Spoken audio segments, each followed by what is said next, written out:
we missing George? Oh no, there she is. Yeah. Okay. Well, first of all, can I welcome you? It's really nice to have you all here, and if anyone is visiting, you are very welcome. I feel like I'm visiting. We've been away so long. We've been away for 4 weeks. We were in Scotland, where it was warm, sunny, blissful weather. We didn't get any colds, and everything was wonderful. And then I woke up, but it is really nice. I was saying to somebody, it's really nice to come back here, because it does feel like home. And that is a very strange feeling for us, but it's really nice to do that. And we're delighted to be with you. And my friend, the dog at the back, absolutely agrees. Okay, we're here to worship God, so let's hear our call to worship, and then we'll sing "Be Thou My Vision." So we shall stand, please, for the call to worship. Come and see what God has done. He is awesome in his deeds toward the children of man. Shout for joy to God, all the earth. Sing the glory of his name. Give to him glorious praise. Let's sing "Be Thou My Vision."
Please have a seat and let's bow our heads in prayer.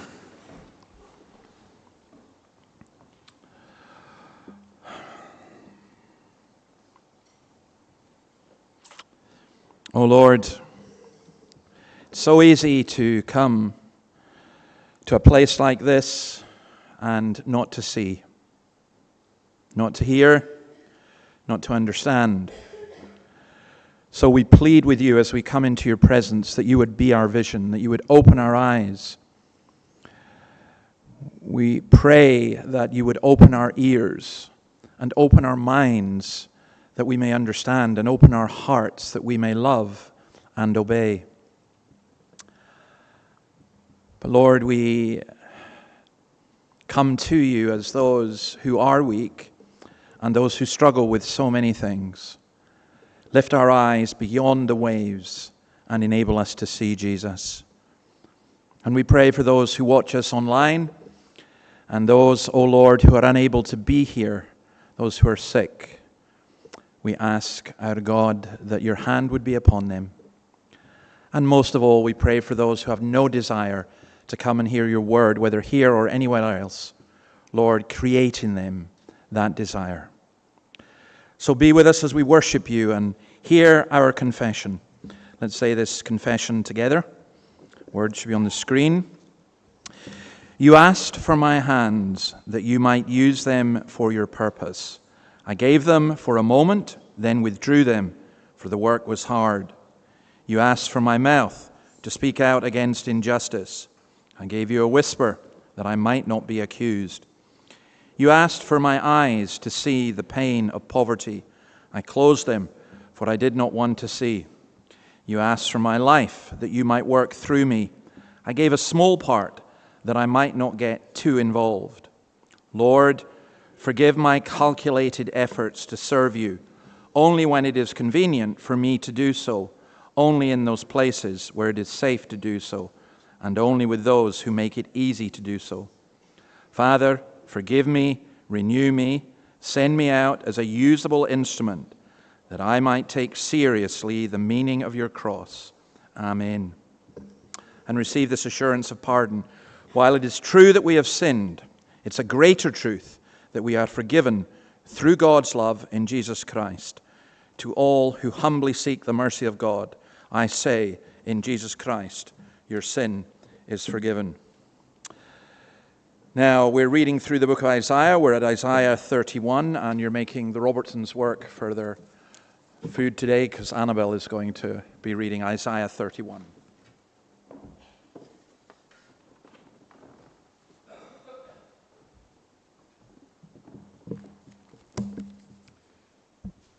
The reading is from Isaiah chapter 31, and that can be found on page 692 of the Church Bibles. Woe to those who go down to Egypt for help, who rely on horses, who trust in the multitude of their chariots and in the great strength of their horsemen, but do not look to the Holy One of Israel or seek help from the Lord. Yet he too is wise and can bring disaster. He does not take back his words. He will rise up against the wicked nation, against those who help evildoers. But the Egyptians are mere mortals and not God. Their horses are flesh and not spirit. When the Lord stretches out his hand, those who help will stumble. Those who are helped will fall. All will perish together. This is what the Lord says. As a lion growls, a great lion over its prey, and though a whole band of shepherds is called together against it, it is not frightened by their shouts or disturbed by their clamor.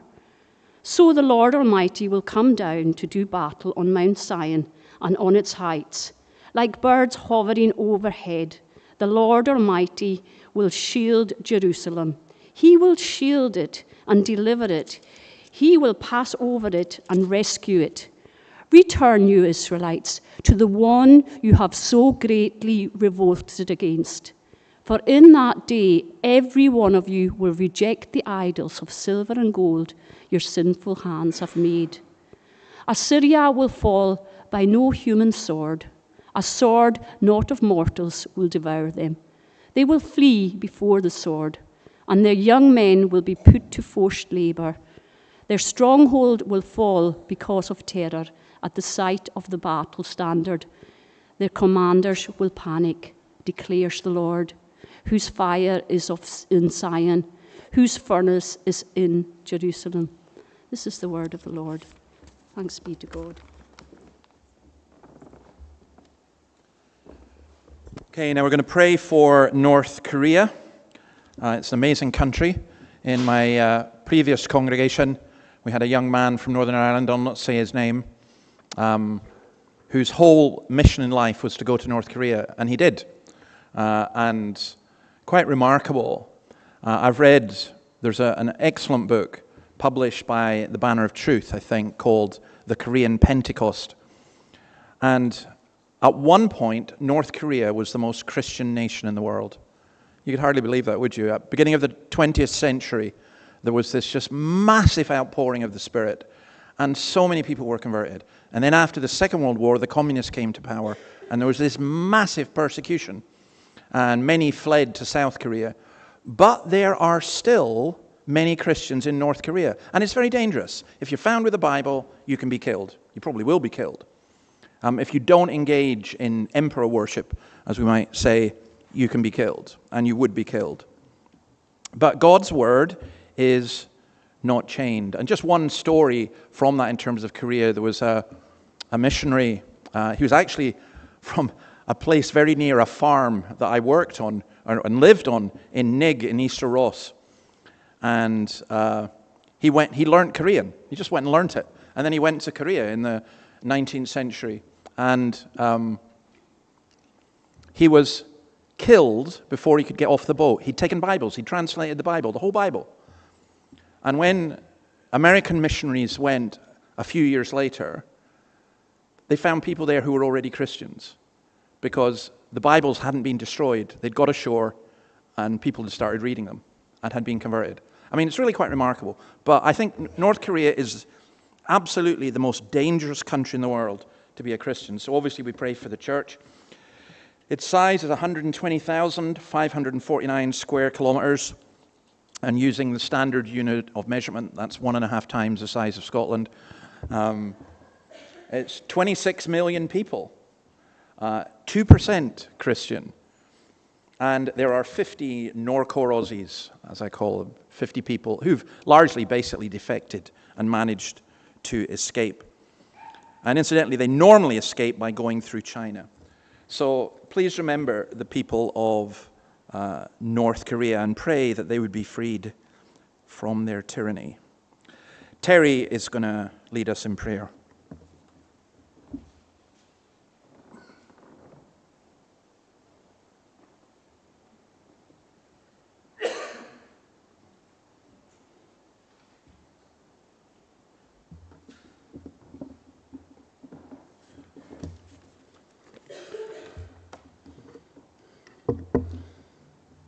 Let's pray to our loving Father God. We come before you in awe and gratitude. You are the Lord of heaven and earth, faithful in all your ways, abounding in steadfast love and mercy. Every good gift we enjoy comes from your hand, and every breath we take is sustained by your grace.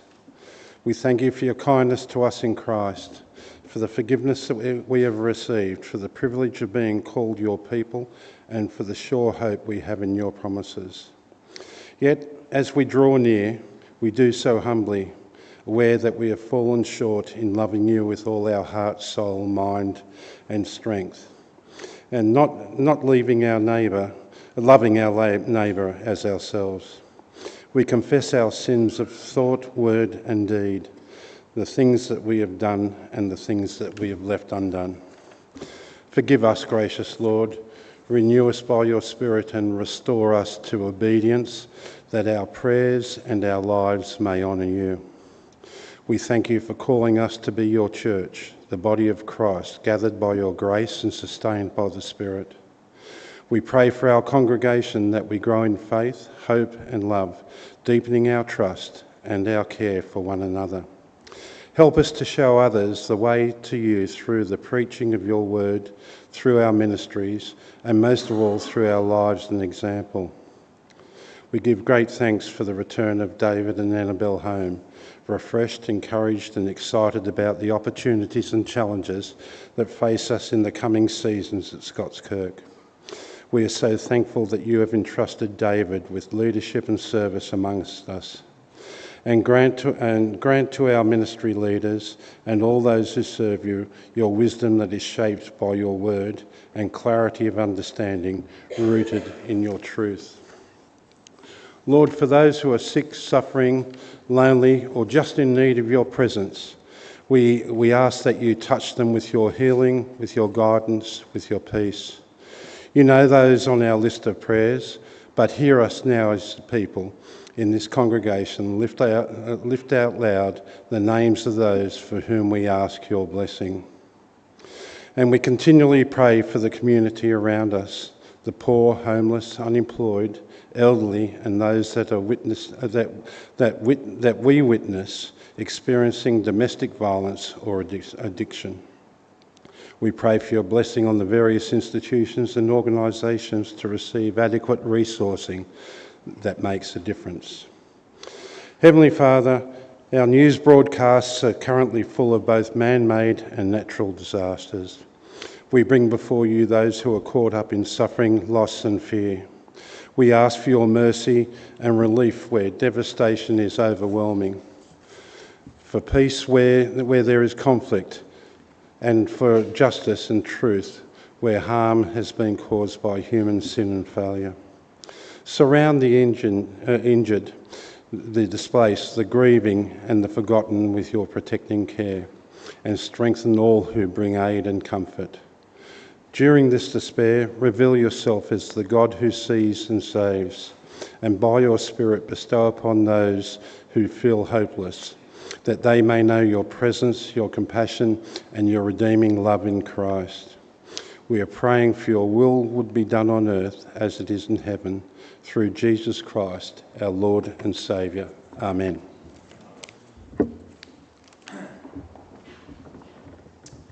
Okay, boys and girls, do you want to come down to the front?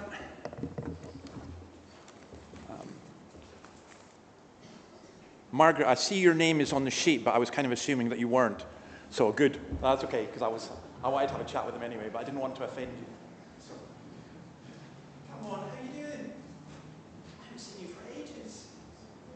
Come on, let me get my hat out of the way so you can get in there.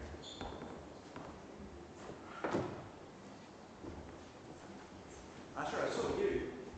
Man, you started young from what the men's breakfast said. How did you enjoy the bacon roll? Noah, nice to see you. Esther, what a shiny dress.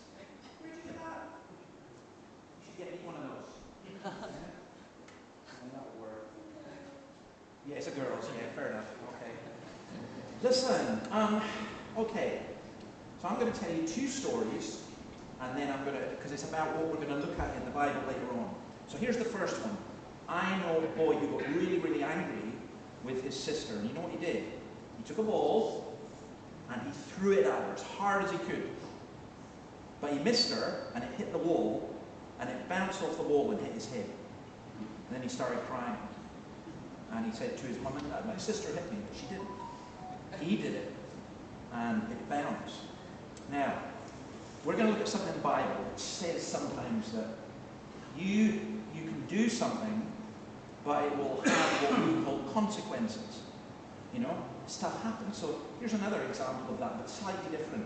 There was a wee boy, he went to, how do you get to school? Do you go by bus or does your mum take you? Your mum takes you. Okay, when I went to school I had to go on a bus and I hated it. You go on the bus? Okay, well you go on the bus, that's good. I hated going on the bus to school because it was so long. But this wee boy, he walked to the bus stop and every day there was an old lady who sat at the bus stop. And she kind of looked really alone. So he took his lunch to school. Do you have your lunch at school? Do you take it in, is it a packed lunch or is it a school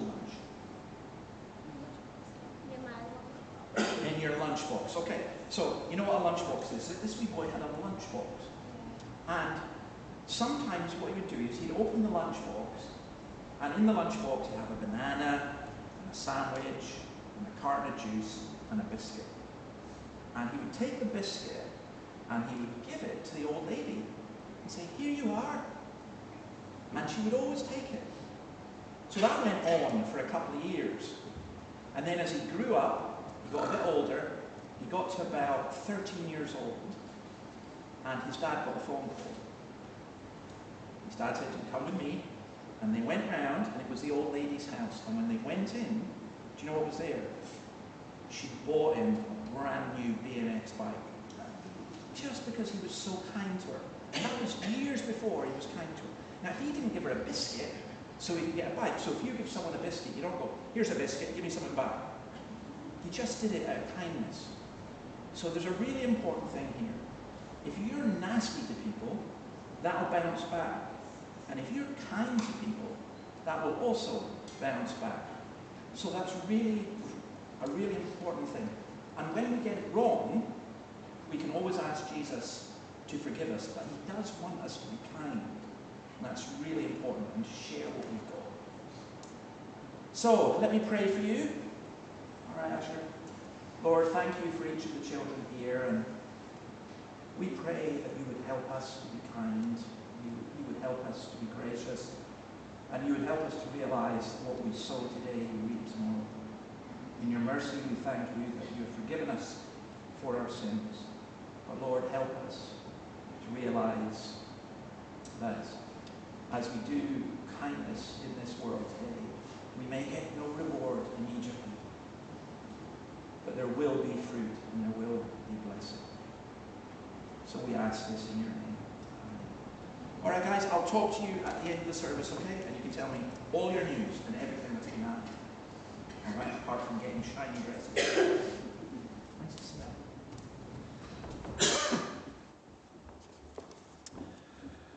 Okay, we've got our New Testament reading. That's from Hebrews chapter 1, and Annabelle's going to come and read that.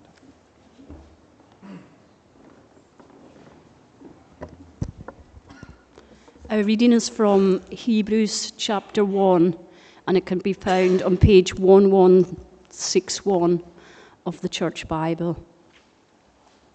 In the past, God spoke to our ancestors through the prophets at many times and in various ways. But in these last days, he has spoken to us by his Son, whom he appointed heir of all things, and through whom also he made the universe. The Son is the radiance of God's glory and the exact representation of his being, sustaining all things by his powerful word. After he had provided purification for sins, he sat down at the right hand of the Majesty in heaven. So he became as much superior to the angels as the name he has inherited is superior to theirs. This is the word of God. Thanks be to God.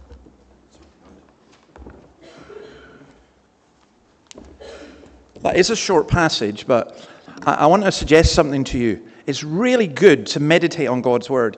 And when we talk about meditation, I used to think meditation, if you grew up in the hippies era, you thought meditation was, sitting like that, cross-legged and going, That's not meditation. Meditation is taking God's word, actually memorizing it, and as you memorize it and say it, you meditate on it. And I never ever realized how significant that was until I started doing it just a couple of years ago. And what you need is short passages to memorize, and Hebrews 1 is just a great one to memorize. It really does help. Honestly, you think, no, that can't be right, but it does work. Speaking of meditation, we're going to turn to God's word in a moment, but first of all, we'll sing Speak, O Lord.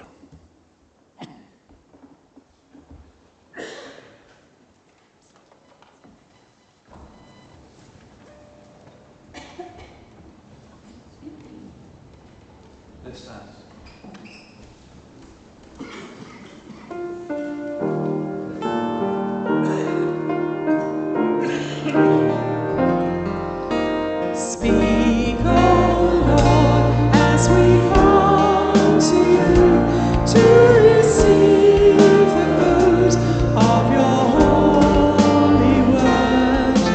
Take your truth, plant it deep in us, shape and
grab a seat. Let's turn to Judges chapter 9. I was reading this on the plane coming back from Scotland. I had plenty of time. I had 54 hours to do so that was fine. And I thought, maybe I should change this passage, because to come back to this passage, it's hard going. And yet, the more I've looked at it, the more I thought, I couldn't believe it. And then this morning when I woke up and saw the news about Iran, I thought, it's unbelievable how relevant this is. So I hope you see this. So, I've entitled it, What's It Like to Live in a Godless Society? Now, we get told that we live in a secular society, but there's different kinds of secular society. What happens is, we get presented with a binary choice. You can live in a theocracy. Now, Iran was a theocracy where the clergy governed the whole country. In that sense, Islam. There have not been many Christian theocracies, but there have been some. Not a great idea.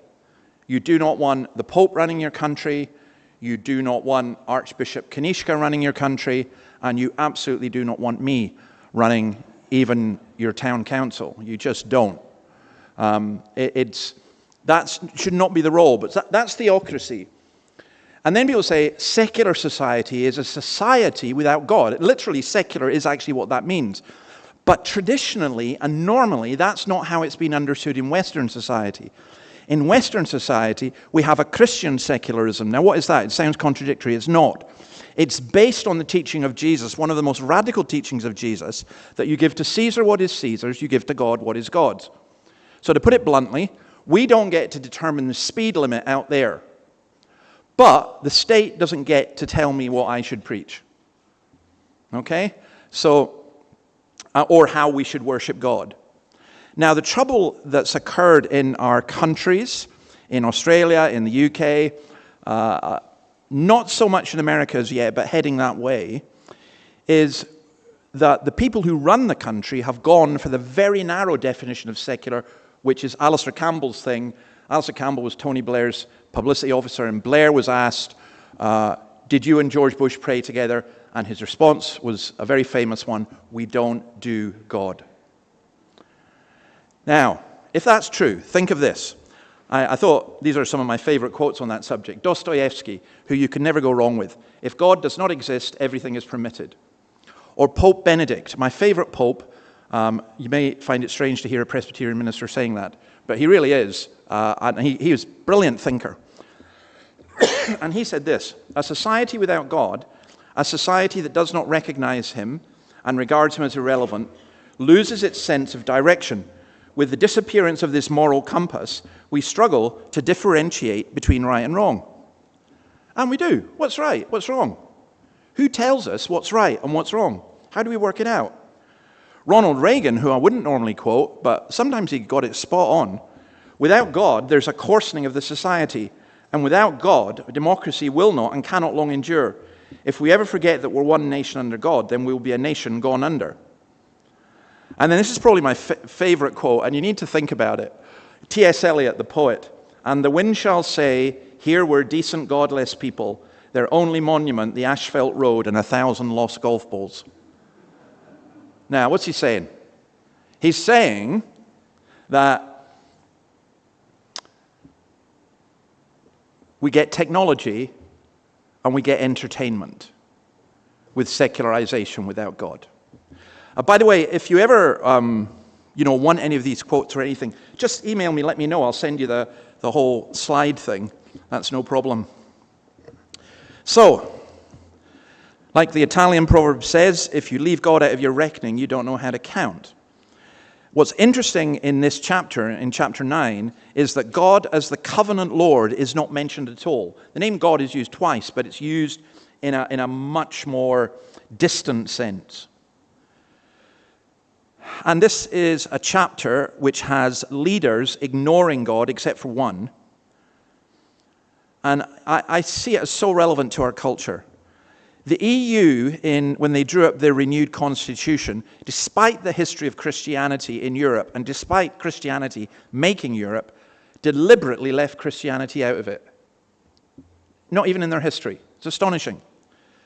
I think of here in Australia, if, people can mention God and use him in a wrong way, and we need to be very careful about that. But living and governing as if there were no God is a disaster, as we shall see. So most of our time is going to be spent on the first few verses. So I do have 4 points, and when you realize that it's after 11 and I've just done the first one, you don't panic, okay? So let's read verses 1 to 6. So this is Abimelech. This is after Gideon's death. So Abimelech, son of Jerubbaal, went to his mother's brothers in Shechem and said to them and to all his mother's clan, "Ask all the citizens of Shechem, which is better for you, to have all 70 of Jerubbaal's sons rule over you, or just one man? Remember, I am your flesh and blood." When the brothers repeated all this to the citizens of Shechem, they were inclined to follow Abimelech, for they said, "He is related to us." They gave him 70 shekels of silver from the temple of Baal Berith, and Abimelech used it to hire reckless scoundrels who became his followers. He went to his father's home in Ophrah, and on one stone murdered his 70 brothers, the sons of Jerubbaal. But Jotham, the youngest son of Jerubbaal, escaped by hiding. Then all the citizens of Shechem and Beth Milo gathered beside the great tree at the pillar in Shechem to crown Abimelech king. So what we're looking at here is power without God. Now, this is quite difficult. Gideon's a hero, a great guy, and his son is the son from hell. You can have situations where you've got godly Christian parents, and then the son is the opposite. It's why you have to be really careful about dynasties within churches. That you say, okay, well, my son, he'll be pastor after me or something like that. Look, it's wonderful that in many homes, Christian homes, the children grow up knowing, loving, and fearing the Lord. But it's also a reality that in several instances, they turn against, they rebel. And sometimes they come back, sometimes they don't. And Christian parents will very often feel guilt-ridden and will blame themselves. No. It's much more complicated than that. But here was a man who was seeking power. Now, he was Gideon's son by his concubine. He was illegitimate. Now, the important thing here is that meant he didn't stand to inherit. In that culture, if you were a legitimate son, not women, it was a patriarchal culture, but if you were a legitimate son, you could inherit. But if you were an illegitimate son, you got nothing. So at that point, he realizes, I got to fight for this. And you'll notice that every other leader in Judges is called by God, but Gideon gathered it for himself. Now, I think a sense of being called by God is important. I think I'd be quite wary of a political leader who stood up and said, "God has called me." But I think having an internal sense, this is something I'm supposed to do, I'm doing it for a greater good, and so on. Because otherwise, you go, leaders will often talk about the will of the people. What they mean is their will, their power. As Stalin said, so you see, I'm prepared to quote anyone from Pope Benedict to Stalin. Stalin said, "The law, I am the law." That was also the French king, Le Roi, c'est moi. It's me. I am the ruler. Well, Abimelech, what he does is he claims family authority. And by the way, how nasty is this guy? He gets his brothers to get him appointed, then he kills them all. He's not one of the good guys. You can work that one out. The place here is also important, Shechem. And the reason for that, it's the place where God appeared to Abraham to tell him that this is the land he was being given. And it was the place that when the Israelites came back from Israel with Joshua, he gathered the people and renewed the covenant at Shechem. So Shechem was really important. Now, this may be my ignorance of Australian history. I was trying to think, what for Australians would be really important? For Scots, it would be Bannockburn, or if you've watched Mel Gibson, or maybe Edinburgh. And I thought, what for Australians? And I couldn't think of anything, so you can tell me. Maybe Botany Bay. Okay, the Eureka Stockade. All right, that could be one. But the trouble is, there's like lots of them. But these people all knew Shechem was one place that was really special to all the Israelites. Now, what we're told here is they played harlot with the Baals. They committed themselves specifically to something called Baal Berith. Now, the name which occurs here, and, in chapter 9 and verse 4, it's significant. It translates as Lord of the Covenant, or Baal of the Covenant. Now, it's a god, but who is this divinity? So Baal is literally the word for Lord. It's really important that that is understood that. And El, Baal el-Sharif, El is the Almighty One. And Berith is covenant. Now, here's the important thing. All these words are being used, and all these words would be very familiar to the Israelites, and all these words would fit in. And this is where it is really important to understand in our cultural context that people use words, twist words, and words don't mean what people think they are. So you'll hear people talking about peace and love and understanding and diversity and tolerance. And you have to stop and think, what do you actually mean? Because when someone stands up and says, I'm all for peace and love and everything, I want to go, yeah, you're a 1960s hippie. How did that work out? But now most people don't remember the 1960s hippies. But you'll still get, you get, I have lost time. And I used to just blame Kamala Harris for this, but it's a disease that seems to have infected all our political class, where they just do word salads. And if you unpick what this, if you started asking them, what does this mean? They would go, oh, don't be so aggressive, or you're a fascist, or whatever. And you say, no, but what do you actually mean? And within the church, the same thing happens. You get people stand up in a church, and they'll talk about Jesus, and they'll talk about the Bible, and they'll talk about salvation and everything else. But you have to stop and ask, what are you actually saying? What do you mean? Because these words were twisted. So the Israelites would say, look, we're still following the Lord of the Covenant. We're still meeting in Shechem. But it had become a pagan temple. And that's really significant. So what the Israelites did was they displaced Yahweh, they displaced what the old translations called Jehovah, the term the Lord, with basically their own self-made God. They made themselves the center of things. God called Israel out of Egypt into the land of Canaan, and the Israelites got rid of God. And I would suggest this. I would suggest that an awful lot of the foundations of Australian life have been built upon Christianity, but we've now decided we don't need God. Let's get rid of God. He's irrelevant. Now, Abimelech appeals to their tribalism. And this is again really significant in terms of our culture. He says, you're my own flesh and blood. Here's a really important principle. When a society forgets the God of the Bible, that does not bring unity and diversity. It brings tribalism and factionalism. And if you doubt that, look at the UK today. And if you doubt that, look at what happens in a lot of Australia today. There should be unity between people of different races and different backgrounds and so on, based on a common understanding, if you like, a common covenant. But when people become tribalistic in order to protect their own interests, then you end up with disaster. Now, we, in Scottish history, we saw that. There used to be an old joke, what's the fastest thing on wheels? And the answer was a Protestant milk boy in Coatbridge. Now, to explain that, Coatbridge was a very strongly Catholic town, and Protestants got chased out of it.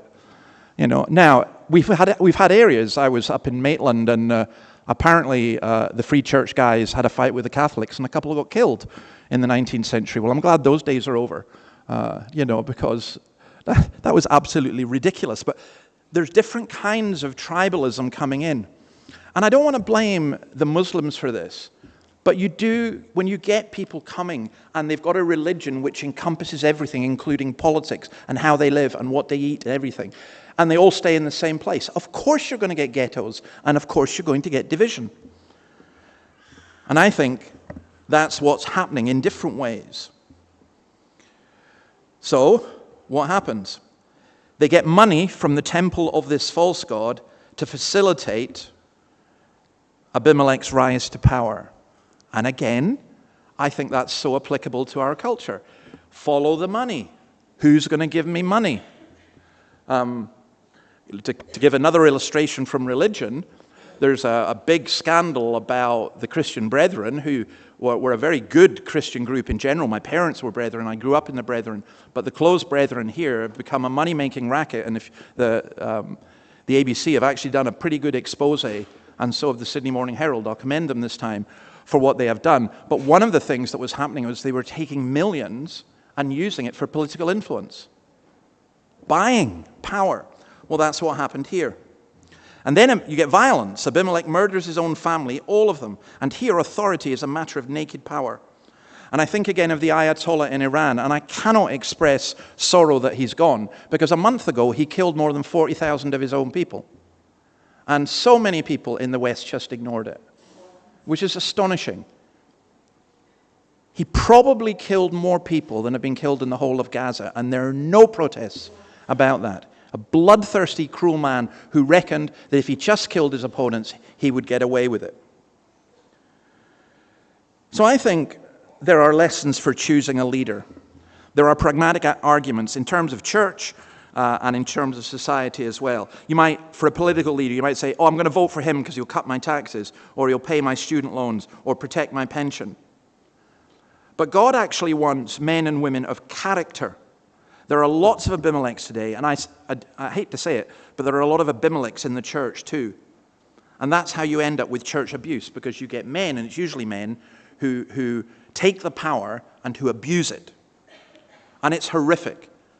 I counted this week 5 relatively well-known church leaders who are being dismissed from their posts because of this type of thing. And the reason for all of this is, if you go back to chapter 3, verse 7, the Israelites did evil in the eyes of the Lord. They forgot the Lord their God and served the Baals and the Ashtoreths. I've read a lot about inquiries and things about what happened in Bondi. To me, I find it astonishing that people don't think more about Bondi, because that to me is a very, very defining moment in Australian history. And you know, I don't think you need an inquiry. Here's the answer that I would give. Why did Bondi happen? Because Australia forgot its God. That's what I would say. And I would say there's mass confusion. And I would say there's been tolerance of evil. And I would say that it's just such a mess. You can't go and blame one particular group. But if you leave God out, this is what happens: violence, corruption, power grabbing. So, that's the background to this. Let's read verses 7 to 21. When Jotham was told about this, he climbed upon the top of Mount Gerizim and shouted to them, "Listen to me, citizens of Shechem, so that God may listen to you." One day the trees went out to anoint a king for themselves. They said to the olive tree, "Be our king." But the olive tree answered, "Should I give up my oil, by which both gods and humans are honored, to hold sway over the trees?" Next the trees said to the fig tree, "Come and be our king." But the fig tree replied, "Should I give up my fruit, so good and sweet, to hold sway over the trees?" Then the trees said to the vine, "Come and be our king." But the vine answered, "Should I give up my wine, which cheers both gods and humans, to hold sway over the trees?" Finally all the trees said to the thorn bush, "Come and be our king." The thorn bush said to the trees, "If you really want to anoint me king over you, come and take refuge in my shade. But if not, then let fire come out of the thorn bush and consume the cedars of Lebanon." Have you acted honorably and in good faith by making Abimelech king? Have you been fair to Jerubbaal and his family? Jerubbaal, remember again, is Gideon. Have you treated him as he deserves? Remember that my father fought for you and risked his life to rescue you from the hand of Midian. But today you've revolted against my father's family. You've murdered his 70 sons on a single stone. and have made Abimelech, the son of his female slave, king over the citizens of Shechem, because he's related to you. So have you acted honorably and in good faith towards Jerubbaal and his family today? If you have, may Abimelech be your joy, and may you be his too. But if you have not, let fire come out from Abimelech and consume you, the citizens of Shechem and Beth Milo, and let fire come out from you, the citizens of Shechem, and consume Abimelech. Then Jotham fled, escaping to Beer, and he lived there because he was afraid of his brother Abimelech. So we consider the prophet. Now, Jotham, Abimelech means, my father is king. You know, my dad's king, I'm going to be king. Jotham's name means the Lord is perfect. The Lord is blameless. Jotham, is the mirror opposite of his half-brother. He's the one half-brother that was left, that managed to escape. And he does something here. You have to understand how incredibly brave this is. He's the lone voice. He'd escaped by hiding. He'd run away. Now, personally, if I was him, I'm out of here, gone. I'm off to Egypt or somewhere. Or I'm off to paradise in Scotland, where I'll get the sun and everything else. But he went to Mount Gerizim, which was just about 4 kilometers northwest of Shechem. And from that, if you can imagine it, he could stand up there and he could view the whole place. And he could call out to the people, which is what he did. The other thing about Mount Gerizim is it's the mountain on which Joshua stood when the covenant renewal ceremony was done. And also, it was easy to escape from. So he wasn't completely daft. He didn't walk into the middle of the city of Shechem, into the pagan temple, and start having a go at the leaders. He stood out and he spoke to the people. And then notice what he does. He doesn't say, you're all a bunch of sinners and you're all going to die because you did a terrible thing. He tells a story, and it's a ridiculous story, and it's filled with humor. And just again, as a general principle, I think, rage against the machine. Well, if you're going to rage against the machine, tell stories. Speak the truth. Be J.R.R. Tolkien and write Lord of the Rings. Do something. Be humorous as well. And this ridiculous story is ridiculous. I'll help you understand it. Olive trees and vines were valuable because they were the staple of the Israeli economy. Thorn bushes were useless. What did they do? They were too short to provide protection from the heat. They often caught fire, and they often started bushfires. So in Australia, if you were cleaning the area around your house to protect from bushfires, if there were thorn bushes, burn them up, because they are very combustible and intense heat which spreads to the trees. Now, verse 15, if you look at that, the thorn bush said to the trees, if you really want to anoint me king over you, come and take refuge in my shade. That is bitter sarcasm. He's having a laugh because the thorn bush is that size and the trees are that size. And he's just taking the mickey. He's mocking them. And, again, I do think there's a place for sarcasm and humor, like the prophet Elijah saying to the prophets of Baal, where's your God? Has he gone to the toilet? Has he gone on holiday? Is that his suitcases over there? Is he not going to come and answer you? For me, I think that's absolutely brilliant. And sometimes we have to do that. We have to point out the ridiculous. I think my favorite person for doing this, by the way, is not actually a Christian.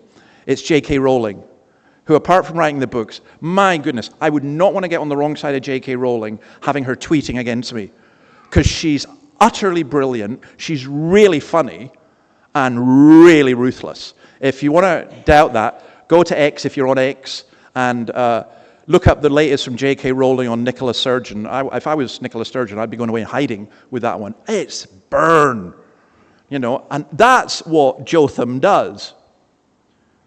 And in fact, what he says is, you're going to get burned. And it is a prophetic warning. And again, what I find in the church, now maybe you want to disagree with this, maybe you hear the opposite. I don't. I just remember during COVID being so gutted by church responses so much, and church leaders, and people, and lots of things, just saying peace, peace when there is no peace. You know, sometimes you need nerve. There was an Egyptian Orthodox priest who was asked to speak in the Scottish Parliament because they thought, oh, it's lovely and diverse to have an Egyptian Orthodox guy. They had no idea what they were getting. Because he stood up and told them they were all a bunch of godless pagans who, unless they repented and turned to Christ, were going to hell. You know, now I would have been imprisoned for saying that in Scotland, but he was Egyptian and, you know, and he got away with it. But I just thought, man, you had some nerve. You know, it was just really strong and really good. And I have to say, we've returned from Scotland, and it's heartbreaking for me and difficult for me to see how much it has changed. Because Scotland really has become a really good example, like New Zealand, of what it means to be secular without God.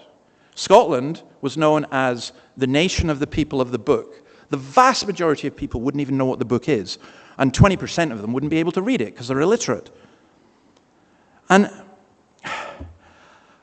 the saddening thing for me about this is, whilst all this was going on, you could see it happening, but the church leaders were generally silent. Not all of them, but most were.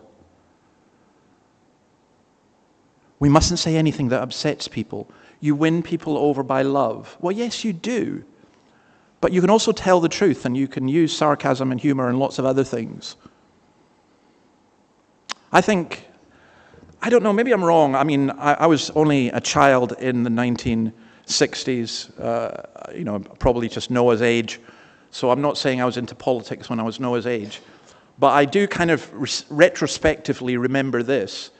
You got songs like Barry Maguire's The Eve of Destruction. You got Bob Dylan's With God on Our Side, or The Times They Are A-Changing. They were angry songs. They were prophetic songs. They were, you know, and I'm struggling to hear anything like that today. You had humor, where there were some pretty brutal comedians who told truth.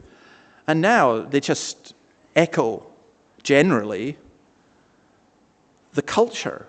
Maybe someone like Bill Maher in the US is a wee bit different. But the point about it is this. Here's Jotham saying to the people, you've acted foolishly, but you've also acted unfaithfully. And he gives his message, and then he gets out. And then this happens, verses 22 to 41. After Abimelech had governed Israel 3 years, God stirred up animosity between Abimelech and the citizens of Shechem, so that they acted treacherously against Abimelech. God did this in order that the crime against Jerubbaal's 70 sons, the shedding of their blood, might be avenged on their brother Abimelech and on the citizens of Shechem who had helped him murder his brothers. In opposition to him, these citizens of Shechem set men on the hilltops to ambush and rob everyone who passed by, and this was reported to Abimelech. Now Gaal, son of Ebed, moved with his clan into Shechem, and its citizens put their confidence in him. After they'd gone out into the fields and gathered the grapes and trodden them, they held a festival in the temple of their God. While they were eating and drinking, they cursed Abimelech. Then Gaal, son of Ebed, said, who is Abimelech, and why should we Shechemites be subject to him? Isn't he Jerubbaal's son, and isn't Zebul his deputy? Serve the family of Hamor, Shechem's father. Why should we serve Abimelech?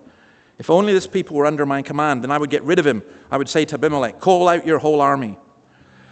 When Zebul, the governor of the city, heard what Gaal, son of Ebed, said, he was very angry. Under cover, he sent messengers to Abimelech, saying, Gaal, son of Ebed, and his clan have come to Shechem and are stirring up the city against you. Now then, during the night, you and your men should come and lie in wait in the fields. In the morning at sunrise, advance against the city. When Gaal and his men come out against you, seize the opportunity to attack them. So Abimelech and all his troops set out by night and took up concealed positions near Shechem in 4 companies. Now Gaal, son of Ebed, had gone out and was standing at the entrance of the city gate, just as Abimelech and his troops came out from their hiding place. When Gaal saw them, he said to Zebul, look, people are coming down from the tops of the mountains. Zebul replied, you mistake the shadows of the mountains for men. But Gaal spoke up again, look, people are coming down from the central hill, and a company is coming from the direction of the diviner's tree. Then Zebul said to him, where's your big talk now? You who said, who is Abimelech, that we should be subject to him? Aren't these the men you ridiculed? Go out and fight them. So Gaal led out the citizens of Shechem and fought Abimelech. Abimelech chased them all the way to the entrance of the gate, and many were killed as they fled. Then Abimelech stayed in Arumah, and Zebul drove Gaal and his clan out of Shechem. Now the fire comes. And I'm not going to say a great deal about it. Just notice this, though. This is the only place in Judges where the length of time of the rule of the judge is made at the beginning of their reign, and that is Abimelech here. And what it's saying is, God knows exactly how much time you've got. And when I look at all the things going on in the world, and all the dictators and trouble and everything else, and politicians I don't like and politicians I do like who will eventually let me down, it just makes me despair, except this: God's got your number. God knows. You should be incredibly humble because your days are marked. And maybe one other thing to say that you probably picked on God sent an evil spirit. Well, is God the source of evil? Did God make the spirit evil? No. What it's saying here is that God did not make this spirit evil, but God made this evil spirit serve his own good purpose of punishing evil men for the evil they had done. And sometimes God does that. Sometimes God uses, if you like, what we would call evil people, and yet he uses that for his purposes of punishing evil. That does happen. And what happens here is Abimelech's supporters begin to turn against him. And again, just another principle, what I was saying to the children, what goes around comes around. Abimelech got money from the pagan temple at Shechem to get power. Gael goes to Shechem, and God stirs up the people against Abimelech. Again, I sometimes see leaders playing with fire. I don't know if you're the kind of person who likes The Godfather. I wouldn't recommend it to you if you don't like violence. But it is a brilliant, brilliant film. And part of the whole thing with that is you cannot get involved with the mafia without getting burned. It just comes back against you. And that's what's being taught here. And then maybe just notice this as well. Gael goes to the fields. It's harvest time for the grapes. And you probably see the detail here is always interesting. Why is that significant? Because it was a drunken orgy for the celebration. The grapes were brought back. They tramped on the grapes. They turned them into wine. And they just went for it. They had a party. And then it is so easy to stir up people when they're drunk, when they lose their senses. Mob rule. And again, have you noticed in our culture increasingly how violence and mob rule is being used?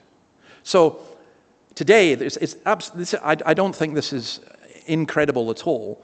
Today, as soon as it was announced that the Ayatollah was killed, there were people on the streets of Sydney and Manchester and London and New York and so on, all with their banners ready, everything done. Because there are people who know exactly how to stir up mob rule, and people get used in that way. And that's what happened here. Do you know, I was thinking of this as an example. In Iran in 1978 and 1979, there were lots of people who did not like the Shah. Some of you will remember this. I do remember this. And the left-wingers and the feminists allied themselves with the Islamists to overthrow the Shah. And people were celebrating in cities all over the world that the Shah had been overthrown. And then, when the Ayatollah came to power, who did he attack? Who did he kill? The left wing and the feminists. You know, sometimes you get into political alliances with people and it turns around, it bites you.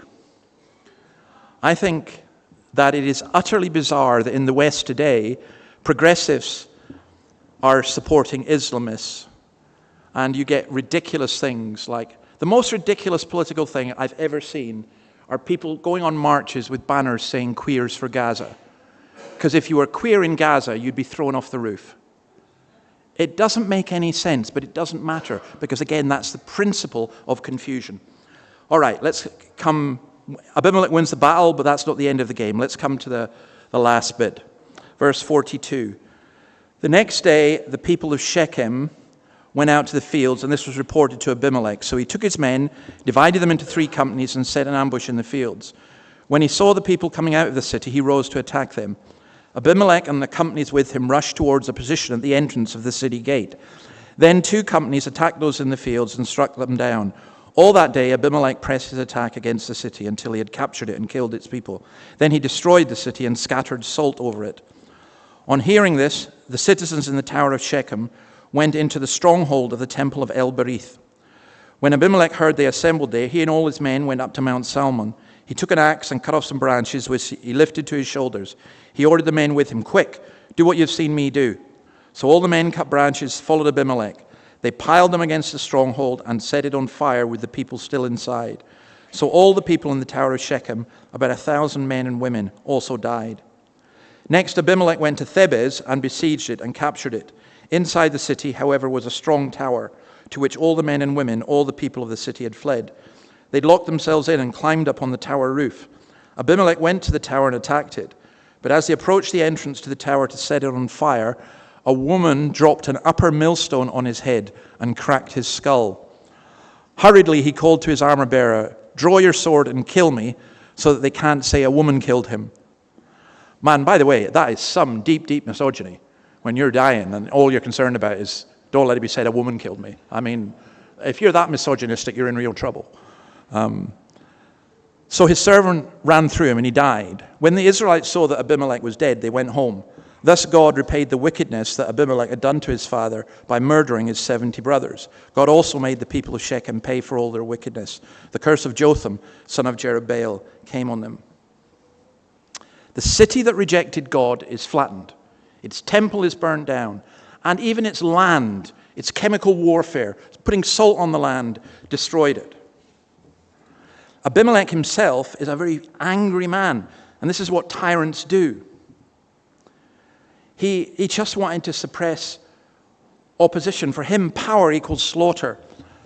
I remember reading Wan Chang's Mao, and Wan Chang is one of my favorite writers. She's a Chinese writer. She's brilliant. And there's one scene I can never get out of my head when I read it because it was so shocking. During the Great Famine, which had been caused by Mao's disastrous agricultural policies, one of his advisors came to him and said to him, "Sir, 30 million people will die." And Mao just looked at him and said, "Is that all? We're overpopulated. Is that all?" I'm astounded. I can go out on Bowman Street and sometimes see pictures of Mao. Come to socialist Sunday schools, a picture of Mao. You're kidding?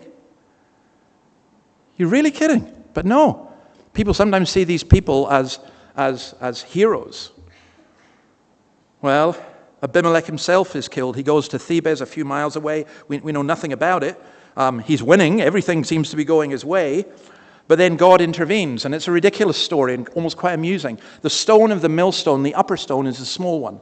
It's not that heavy. It's not like Superwoman lifting this great big heavy millstone. It's just the one at the top.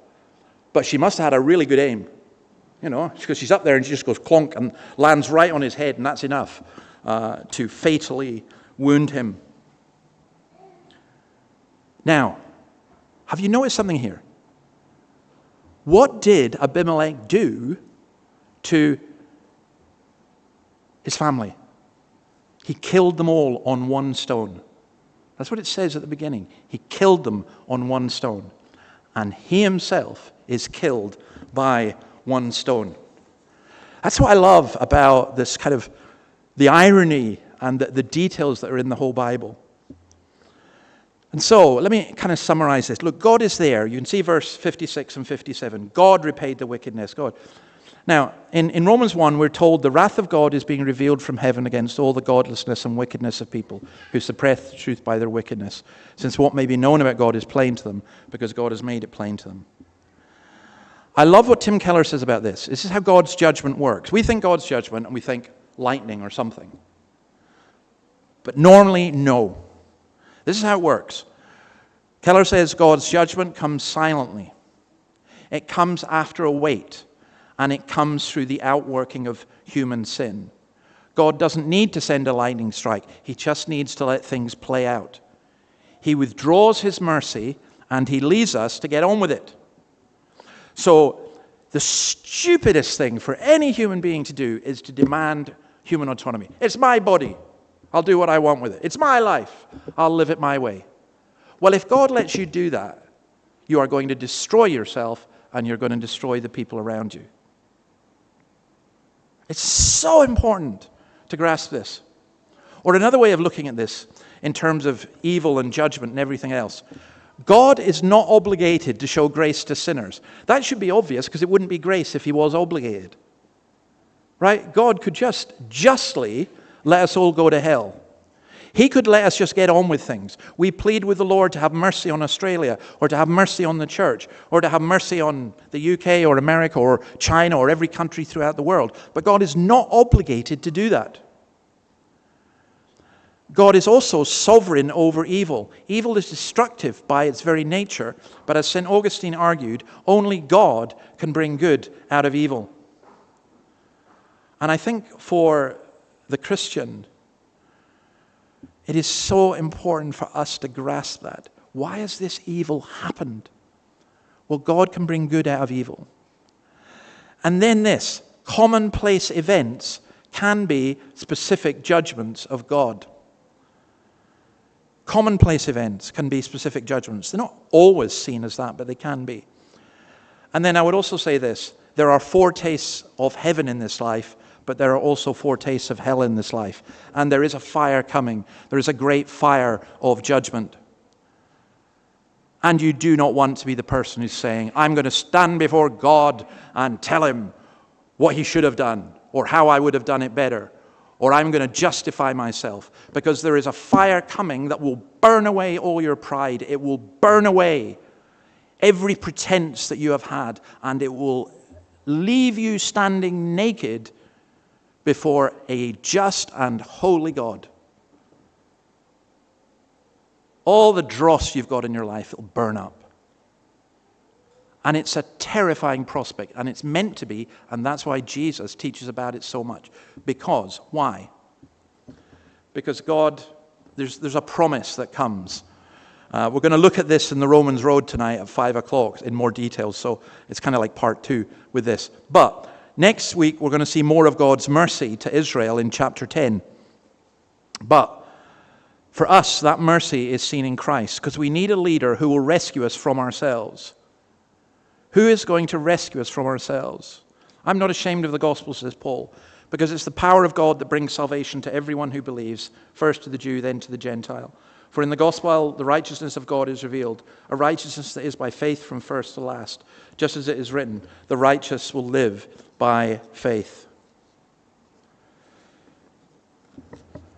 We need church leaders who recognize that it's not about our power, it's not about our gifts, it's not about our plans. It is purely and utterly about the gospel of God and the grace of God. The gospel cannot be bought, the gospel cannot be sold, the gospel cannot be manipulated, the gospel cannot be diluted. And if you've got leaders who recognize that, then they're the right kind of leaders. And I would pray that you pray for those of us in leadership in this church, because it's so easy. I'll say that about myself. It's so easy to go away from that. But in our country, we want leaders that recognize the gospel and the God of it. We're not saying we need everyone to be a Christian, and sometimes Christians can be bad politicians. But on what are you going to base your laws? It has to be on the law of God. And then I want to say this, the gospel is always good news. It's always good news. And God sometimes works in the most difficult of circumstances. So one of the reasons I believe that the Iranian regime has fallen is this, that over the past 20 years there have been more than 1 million Iranian Muslims who become Christians. There are more than 300 churches known in Iran at the moment, probably many, many more than that. Less than 40% of the population in Iran even attend a mosque. The government was rotten from within, and it's been exposed from within, and its judgment has come upon it. And, do you know, the planes and the bombs are not the good news. The good news is of Jesus Christ. And we pray for the Iranian people. They're a wonderful people with a fabulous culture. And we pray that they would be like the wise men who were all Iranian and come to know Christ, many more of them. I suspect, this may seem strange, that there's a higher percentage of Iranians who are committed Christians than there are Australians, which is amazing. Don't know if that's true or not, but I suspect it is the case because of what has been happening. And for you and I, it's just simply this. Where's your hope? Where's your hope? You can't put your hope, even if the politicians agree with you and are so amazingly wonderful that they agree with every one of your views, I'm sorry. They're still going to let you down, and you're going to let yourself down. Where's your hope? The only hope we have is in Christ. And you know this, the world has gone round and round and round in circles. And at the end of the day, Christ always wins. I loved what G.K. Chesterton said. Many times it has been said that the church has gone to the dogs, but it's always the dogs who died. Let's pray. Lord, we ask your blessing upon your word, and we do pray for this world of ours where there is so much trouble, especially in Iran, with so much violence. We pray that this war would stop very quickly. We pray that the people of Iran would be freed. We pray it wouldn't extend to other areas. We pray, oh God, that just the whole trouble in Gaza and the West Bank, that all of that would be sorted as well. We don't know, but we do know that you are King and that you are Lord, and we trust you. And we pray that in our own lives, in our own homes and churches, in our own societies, there would be those, you would raise up those who are leaders, who would be humble and who acknowledge you as Lord, and who would seek to serve the people for your glory and not theirs. We ask it in your name. Amen. Okay, we're going to sing In Christ Alone. Let's stand to sing.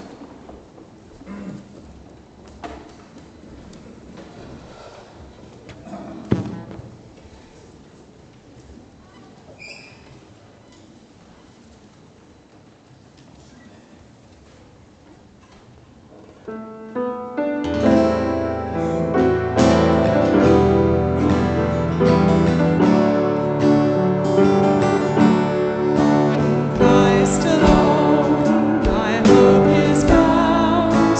He is my light, my strength, my song. His cornerstone is solid ground. Far through the fiercest drought and storm. What heights of love, what depths of peace, when fears are still, when striving cease. My comforter, my all in all, here in the love of Christ I stand.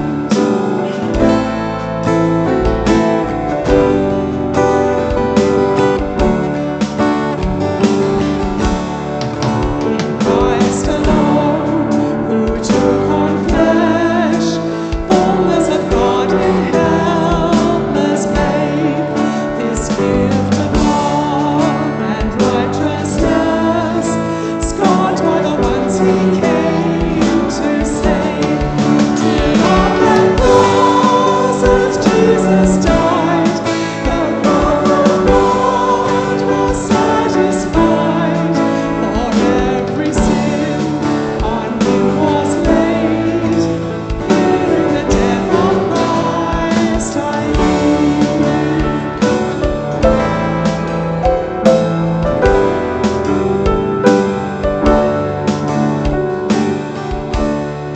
There in the ground his body lay, light of the world by darkness slain, then bursting forth in glorious day, up from the grave he rose again. And as he stands in victory, sin's prize has lost its grip on me. For I am his, and he is mine, bought with the precious blood of Christ.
We won't do the confession of faith. I have a watch, which is no use to me unless I start looking at it. I realize the time. We'll do that one next week, so you can take it home and have a look at it. Just a couple of notices, and I'm going to ask people to stand, actually, when I mention these. The men's Bible study is going to be on Saturday, the 8th of March. It's fortnightly, and Alan leads that. Alan, please stand. If you're interested in coming, speak to Alan. The ladies' Bible study, term 1, Tuesday night, 7 to 8:30 p.m., studying the book of Ruth. Kathy, is Kathy here? Yep, Kathy's there. And Kathy also is responsible for the kids' Easter Fun Day on Saturday, the 28th of March. So if you want to know more about that, ask Kathy. Prayer and praise is every Wednesday, 9:45 to 10:45 here. Helen, where are you? Oh, is she there? Oh, please stand up, in case people don't know who you are. So that's fine. That's Helen. And then the Open Church and Outreach is every Wednesday, 11 to 1. Bev and Jan, please stand up. If you want to help with that, feel free. That happens during Wednesdays. Thank you. Have a seat. Now, I'm doing Bible study notes for a month. We did February, we did the Gospel of Matthew. And for March, we're doing Proverbs, because there's 31 days in March and there's 31 chapters. April's going to be interesting. But if you're interested in that, let me know. I put out a kind of set of readings for the week, and we start today, March the 1st. And then just to say, there will be a funeral for Barry Hoare. Many of you won't know him. One of the unsung saints, I would say. He was born in 1946. He became a Christian. Sorry, he was born in, earlier than that. He's 99 years old. So whatever that is. 1927 he was born. An amazing man to meet. He became a Christian in 1946. He was a Merriweather Baptist. He used to do open-air preaching. He was a railwayman and also played the accordion. He came to Scots Kirk after being in Merriweather Baptist. His funeral will be on Tuesday at 10 o'clock in the David Lloyd Chapel in Mayfield. And it would be good if one or two folks, at least from his old church, would be able to come along to that. As I said, I met him. He's just an absolutely lovely man with a real heart for the Lord. And I hope at 99 years old I'm reading the Bible like he was. So let's finish by singing "My Soul Finds Rest in God Alone," which is Psalm 62. And then please remain standing for the benediction.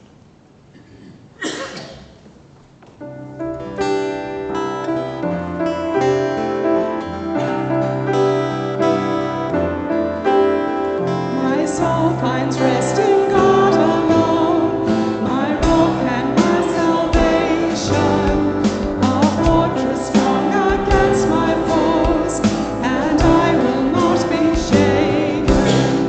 Though its may and hearts may pass,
now may the Son who redeems us, the Spirit who renews us, and the Father who receives us, for so great is his love, be gracious to us and bless us and make his face shine upon us.